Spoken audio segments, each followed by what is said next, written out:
Hey there, my stealthy ninjas and shadow lurkers. Today we're diving into the shadow of feudal Japan with Tenchu, a game that didn't just let you play a ninja, it practically handed you a black belt in digital espionage.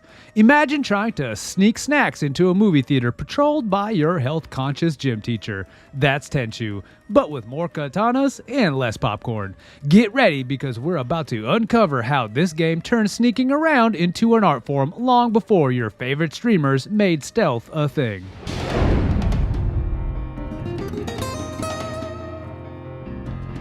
Diving into the shadows of this game's creation, we peel back the curtain to reveal a tale not just of a game development, but of a pioneering genre. Tenchu Stealth Assassins, developed by Acquire and first released in 1998, became the first ninja game to introduce a 3D stealth system. But how did this innovation come to be? The journey starts with the developers at Acquire, a then little-known company with a big vision. Led by Takuma Endo, the team aimed to create a game that encapsulated the life of a ninja. Far removed from the brute force typically showcased in action games of that era, they wanted authenticity, infusing the game with elements true to the secretive and strategic nature of historical ninjas. The idea was next level, considering the technical limitations of the time. To achieve this, Acquire focused on creating gameplay mechanics that rewarded patience and strategy over direct confrontation. They had to develop algorithms for enemy vision and sound detection. Endo and his team were fascinated by the idea that players could control the pace and flow of the game through stealth rather than firepower. This led to the development of these complex AI patterns and the use of environmental sounds as gameplay mechanics, allowing players to use distractions and shadows to their advantage. There were, of course, hurdles. Graphical limitations of the PlayStation made implementing realistic environments and shadows a technical challenge. The developers had to creatively use fog and lighting effects to maintain a sense of mystery and concealment critical to the gameplay, without overloading the system. But Tenchu is set in the tumultuous Sengoku period of Japan, and immerses players in a world where Rikimaru and Ayame, elite ninjas of the Azuma clan, navigate through political turmoil and dark plots to ensure peace and order under the guidance of their wise master, Lord Goda. Now, why the Sengoku period? The developers chose this era because it was rife with conflict and espionage, a perfect playground for a ninja's deadly talents. This setting allows the narrative to explore themes of loyalty and betrayal, central to the ninja's life. Rikimaru, the disciplined and stoic leader, and Ayame, the impulsive but deadly counterpart, are not just characters. They embody the dual paths of the ninja. Each mission in Tenchu isn't just a level, it's a chapter in the lives, revealing more about their personalities, their values, and their complex relationship with the feudal lord. This narrative depth turns each playthrough into a personal journey, where choices and actions resonate with the overarching story.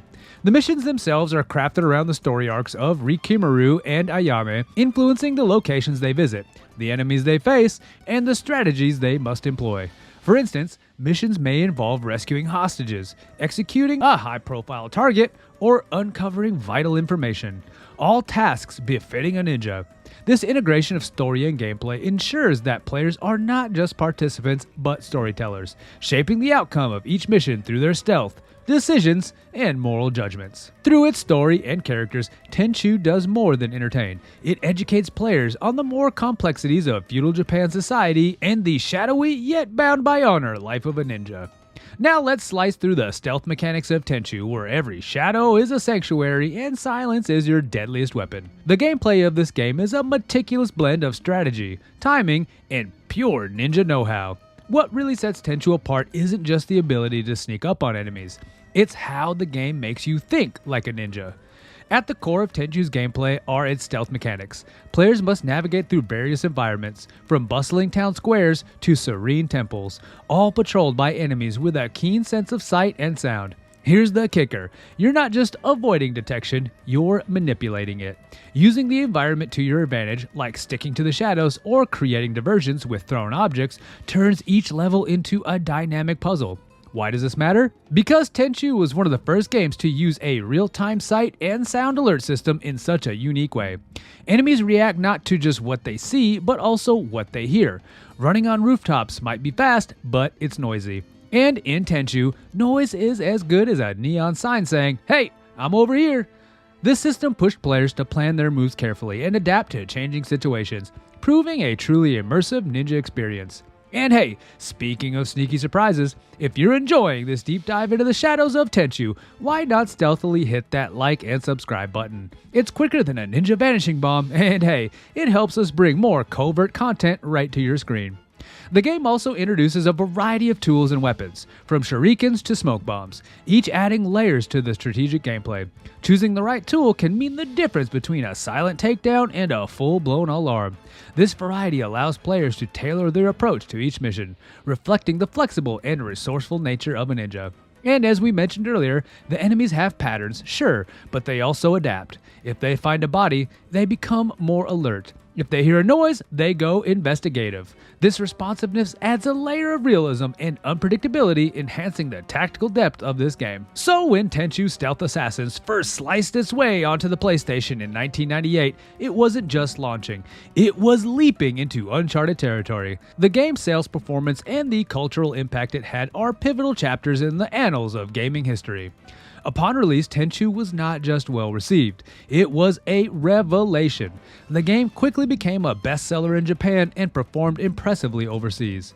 This success was partly due to its innovative gameplay and partly due to the Western fascination with ninjas and feudal Japan. Cause let's be honest, ninjas are just plain awesome.